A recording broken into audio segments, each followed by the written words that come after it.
আপোনাৰ গাড়ীখনৰ যদি হেডলাইট বাল্ব ফিউজ হৈ যায় তো আপুনি নিজে লগাব পাৰিব। এই ভিডিঅ'টো চাওক সম্পূৰ্ণকৈ, একেবাৰে চিম্পুল হয় আৰু কোনো মেকানিকৰ ওচৰত যাব নালাগে, নিজে লগাই ল'ব পাৰিব।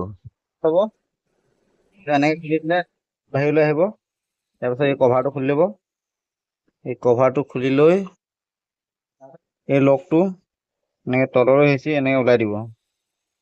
ইয়াৰ পিছত এই বাল্বটো উলিয়াই ল'ব।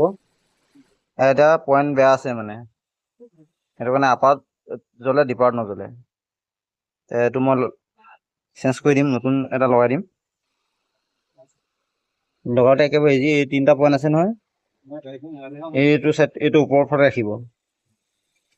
এনেকৈ বহাই দিলে হৈ গ'ল, এইটো বহি গ'ল, দেখিছে নহয়। তাৰপিছত এই লকটো এনেকৈ লগাই দিব। এই লকটো ইয়াতে এনেকৈ বহাই দিলে হৈ গ'ল, লক হৈ গ'ল। ইয়াত এই কভাৰটো লগাই দিব ধুনীয়াকৈ, কভাৰটো লগাই এই পিনটো এনেকৈ লগাই দিলে হৈ গ'ল, হৈ গ'ল। এতিয়া হেডলাইট ধুনীয়াকৈ জ্বলিব আৰু।